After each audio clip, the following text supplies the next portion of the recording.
మొత్తానికి విజయవంతంగా పెద్ద టీంని తీసుకొచ్చేశారు. Ram చరణ్ని తీసుకురాగలిగారు. Mainly thanks to MP గారు. ఇంత షార్ట్ టైంలో చాలా బాగా ఆర్గనైజ్ చేసినందుకు we are very very happy. 1962 Benz circle దగ్గర సరోజినీదేవి హాస్పిటల్లో నేను పుట్టాను. అప్పుడు బెజవాడ. సో బెంజ్ సర్కిల్ నాకు బాగా తెలిసి అప్పుడు వాకింగ్ స్ట్రీట్ అయి ఉండేది. ముంతకింద పప్పు, గవర్నర్ పేటలో ముంతకింద పప్పు ఇవన్నీ తిని ప్రతి హాలిడే ఇక్కడ ఎంజాయ్ చేసినాడిని, మీతో పెరిగినాడిని, మీతో ఉన్నాడిని, మీతో ఉండిపోయేవాడిని. నేను ఇక్కడ పుట్టింది ఎంత వాస్తవం, పెద్ది అనే సినిమా ఇండస్ట్రీకి, డిస్ట్రిబ్యూటర్స్కి, ఎగ్జిబిటర్స్కి, మాకు ఆర్టిస్టులకి, మీ అందరికీ పెద్ద దిక్కు అవుతుంది. ఇది వేరే రేంజ్కి వెళ్ళిపోయే సినిమా. అందరూ గట్టిగా ఊపిరి పీల్చుకునే టైం, అందరూ ఆకలి, అందరు దాహం తీర్చే టైం ఇది. నాకు కూడా, ఎందుకంటే నాకు మంచి క్యారెక్టర్ వచ్చి 8 ఏళ్ళు అయింది. అంటే అరవింద సమేత తర్వాత పెద్దిలో నా క్యారెక్టర్, నాకు బుచ్చిబాబు నన్ను ఎలా ఊహించాడో నాకు తెలియదు, కానీ అప్పలసూరిగా నాకు తెలిసి ఇదే నా బెస్ట్ క్యారెక్టర్ అవుతుంది. సినిమా కూడా బెస్ట్ సినిమా అవుతుంది. ఇక రామ్ చరణ్ మెగా పవర్ ఏంటో ఈ సినిమాలో చూపిస్తాడు. ఏ స్టేట్కి వెళ్ళినా, ఏ కంట్రీకి వెళ్ళినా అక్కడి నుంచి 6 కొట్టాడు. ప్రతి షాట్ సినిమాలో 6రే. మీరు క్యాచ్ పట్టుకోవాలంతే. వాళ్ళ నాన్నగారు చిరంజీవి గారితో ఒక చిన్న డిస్కషన్ జరిగింది, మెగాస్టార్ గారితో.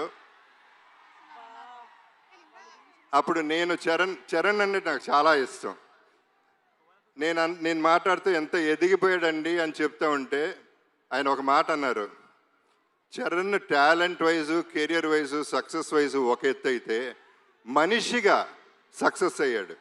ఒక మంచి మనిషిగా, ఆ మంచి మనిషి, మంచి మనసు నేను సెట్లో చూస్తూ ఉంటాను. కలిసినప్పుడల్లా ఆ చూపులో, ఆ మాట, ఆ పిలుపులో కనపడుతూ ఉంటుంది. సో తనతో ఎప్పుడైనా ఏదైనా నేను ఎప్పుడూ రెడీగానే ఉంటా. ఎందుకంటే ఆపర్చునిటీ రావటమే గొప్ప విషయం.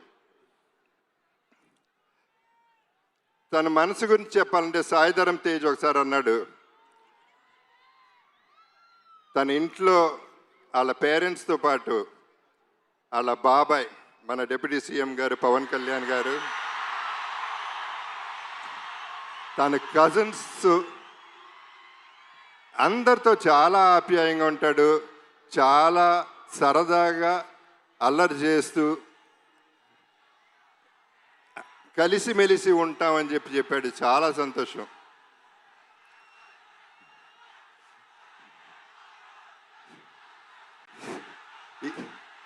ఈ పర్టికులర్ సినిమా గురించి నేను ఎక్కువ చెప్పదలుచుకోలేదు, ఎందుకంటే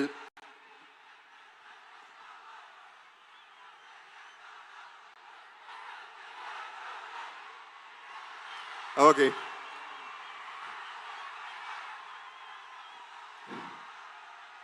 ఇక మా బుచ్చిబాబు పోర్టబుల్ సైజులో, బఠానీ సైజులో ఇంత ఉంటాడు. తనలో ఎంత బుర్ర ఉందో, ఎంత టాలెంట్ ఉందో, అన్బిలీవబుల్ టాలెంట్ ఉంది, అన్లిమిటెడ్ టాలెంట్ ఉంది. Is unstoppable also. తను పోర్టబుల్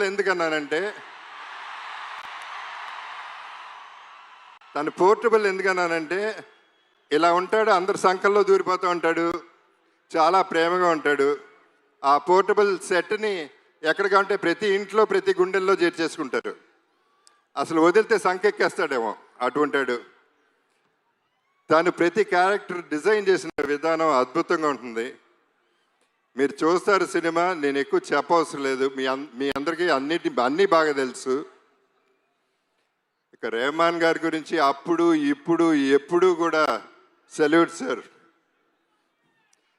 ఇక ర్యాండీ ఒక వన్ మోర్ అనేది ఎప్పుడు వినపడుతుంది దగ్గర. అండ్ ధైర్యంగా టేక్ ఓకే అని చెప్పగలే ధైర్యం ఒక్క ర్యాండీకే ఉంది డైరెక్టర్ కంటే ముందు. అంత క్యాలిబర్ ఉన్న ర్యాండీతో పనిచేశాను. నా అదృష్టం ఈ సెకండ్ ఇన్నింగ్స్లో ఇటువంటి వాళ్ళతో పనిచేయగలుగుతున్నాను.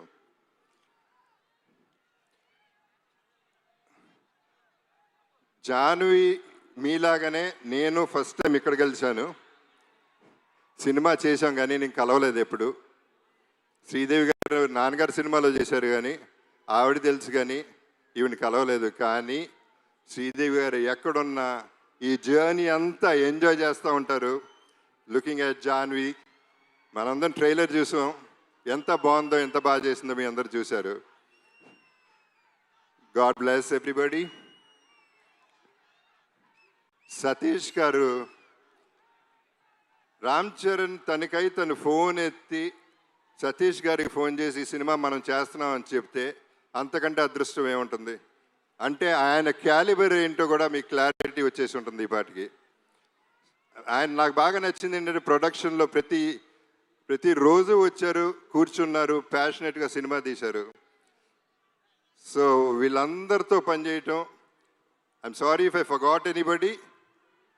సో వీళ్ళందరితో పనిచేయటం, ఈ జర్నీ ఎంజాయ్ చేయటం అనేది నాకు ఒక అద్భుతం. నా జీవితంలో ఇదొక అద్భుతం అవుతుంది. నా బెస్ట్ ఫిల్మ్ అవుతుంది, నా బెస్ట్ క్యారెక్టర్ అవుతుంది. ఒకే ఒక డైలాగ్తో ఫినిష్ చేస్తాను.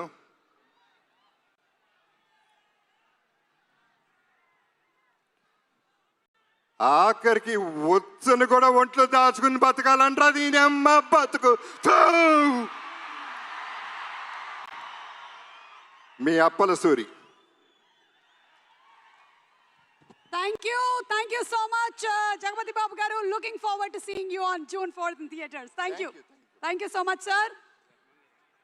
And the wait is over. రోజా సినిమాతో మొదలైంది మనకి ఆయనతో ఉండేటువంటి అనుబంధం. అప్పటి నుంచి ఇప్పటి వరకు